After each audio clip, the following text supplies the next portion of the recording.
It's a Monday evening, and I wanted to make a quick video to kind of highlight some very important, often misunderstood aspects of living a ketogenic lifestyle. Now, again, just to reiterate for those of you that haven't listened to some of my podcasts over this last year and a lot of my YouTube videos, it's predominantly devoted to, obviously, helping people get out of pain and feel their best and optimize their lives through chiropractic.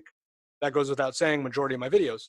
But I have a lot of other dedicated videos to cholesterol, myth and reality, getting into ketosis, how I use keto, how I use the keto diet to really, take back control of my health later in my 30s when I was having a lot of health issues, kind of like pre-diabetes type symptoms. I was having blurry vision. I was having, dizziness and faint spells. I was constantly going to the bathroom because, constant urination, frequent urination that you hear so much about. Those are all very, very real kind of plagues in my life. And practice is built on the premise that I would never recommend anybody do something that I hadn't tried myself. Now, one of the things I've been noticing, because I really, wanted to kind of go into the realm of, and I've talked about this on a podcast before. It was called Why I Became the Hashtag Keto Kairos, the Dr. Perlman podcast, I believe, episode 4, if I'm not mistaken. Might have been 4. And so the thing is, I really went into detail about how, you can kind of do keto two ways. You can kind of go like this plant-based route where you're eating a lot of salad to fill you up and have a lot of fiber, kind of real, add a lot of bulk, to the belly. Remember, you're not really digesting all that fiber. You're only getting in, hopefully, in the raw form, a lot of the micronutrients. And then you're getting, whatever caloric, kind of net carbohydrate would come out of eating that much fiber. I.e., you're going to end up being much thinner, but yet you could still run into the circumstance where you're going to potentially signal more insulin than you'd like if you were having like your animal protein, which then goes to kind of that second area or the second idea of the type of keto that I practice. And I've heard it called ketovore. I just used to call it and still call it carnivore keto versus like a vegetarian-based keto or traditional keto. And again, just to really reiterate, and one of the reasons I want to make this video is there's just too many people that go on the keto diet really misinformed. And I don't really even know, because I haven't found where a lot of the resources are that are leading people down the road that they go on the keto diet and they eat bacon and they eat ham and they eat cold cuts and they're eating more cheese than, personally I would, like to see people eating. If you listen to my podcast, I talk a little bit about why I only eat goat cheese. And yes, there is a lactose component of that, although ever since I went full-blown keto, I don't know how many months it took, I'm not really lactose intolerant anymore. So that was, just repopulating my gut and getting over, a lot of irritable bowel and pro-inflammatory, lifestyle choices that I was making. Point being, the goat cheese, though, has a different kind of protein. It digests it and absorbs differently. Our bodies have an easier time digesting that protein versus what's traditionally found in cow's milk. All that being said, you can either do that like, cheese, no cheese, fish, no fish, lots of avocado, lots of olive oil, lots of, salads, you're not eating, fruits and, you're not eating, fruits, you're not having honey. I think one of the big misnomers is all the people that are on keto that do almond flour and coconut flour and kind of end up making a lot of what are similar to, vegan style, low glycemic, if you will, desserts. I mean, you're not going to accomplish your not only ketogenic goals, but your dietary goals or your lifestyle goals if you are trying to become a healthier version of you, i.e., not just lose weight, but reduce the amount of body fat in which you have and increase the amount of lean mass in which you have. Because whether you know it or not,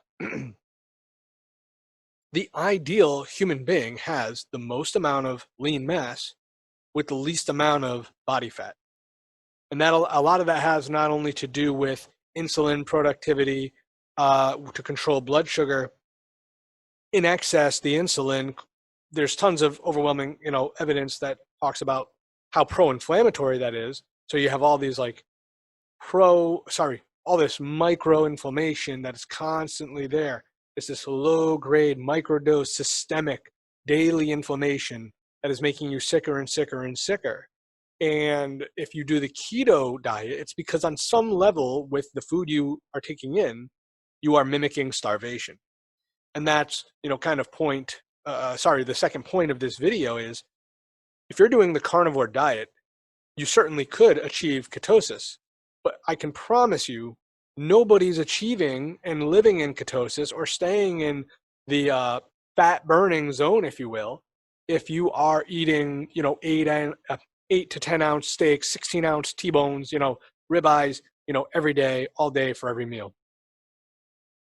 The way to achieve ketosis and stay in ketosis is to either have very small amounts of protein, almost no carbohydrate, and have a lot of good quality fat until you're full, or you do things like eating 1 meal a day, 2 meals a day, whatever you want to call that, okay?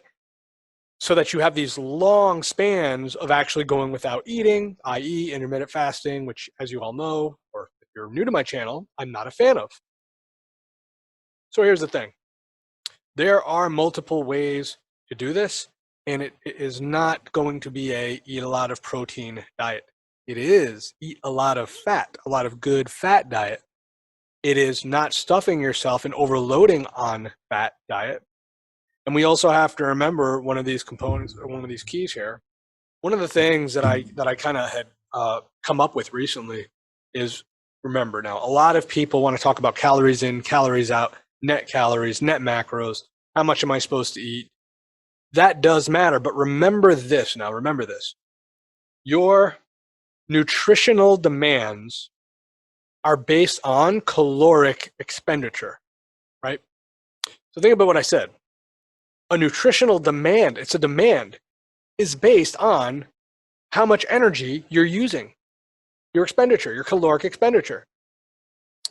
So if you're out there as a high level or even not high level athlete, but you're really going in there and you're working out hard, and that's the other thing, classifying what is hard. There are a lot of equations that we learn in exercise science that kind of, the Harris-Benedict equation and so forth and so on, and calculating various ways to calculate heart rate, and figuring out the intensity and the zones to train in. That's not the point of this video. The reason I even brought that up is because it's so important to understand that you have to figure that out to actually understand what your caloric demands are. So what someone is supposed to eat during the day really only goes out to how much energy are you expending. Quote Mark Sisson, a man I look up to and I believe has a ton of great information, and he's the man that created the primal blueprint and the keto. He's big in the ketogenic world.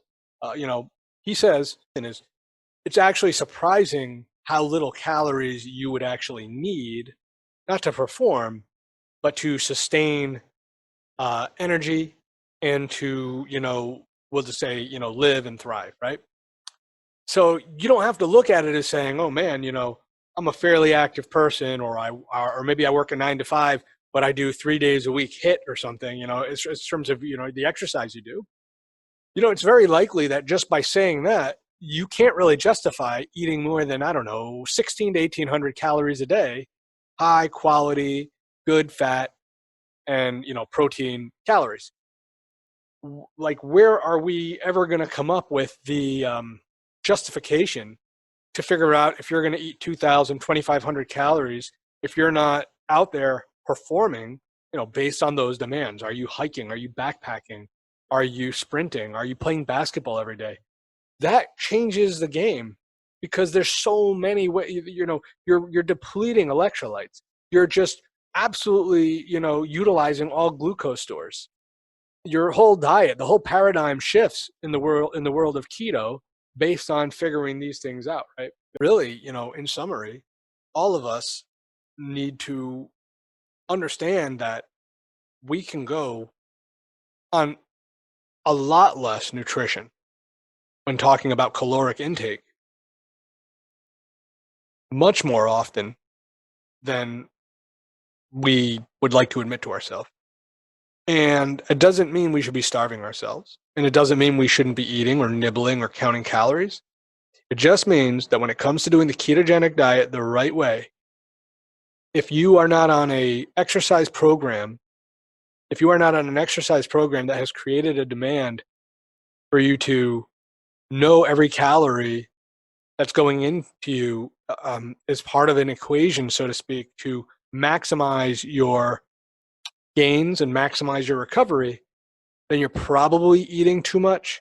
And really, it means getting good quality fats, nuts and seeds, avocados, avocado oil, coconut oil, some saturated animal fat. And if you're not eating animal fat, do your best to get, cheese and fish, or, things like sardines and mackerel. If you're not eating that, even, it's going to be tough. It's going to be tough. I hope you like a lot of oil, and I hope you like a lot of, Brazil nuts, cashews, peanuts, what do they call those? Macadamia nuts, various other fats like that. I mean, that's really the only way it's going to happen. But remember, I mean, ketogenic means, relying on the utilization of ketones. It does not mean eating high amounts of protein. It does not mean, eating, tons of vegetables and then starving yourself out and, hoping that, intermittent fasting every day for 20 hours is going to be the thing that achieves you optimal health. I'm sure there are people out there that do this. To me, it's scary, especially if you're active, especially if you're working out often.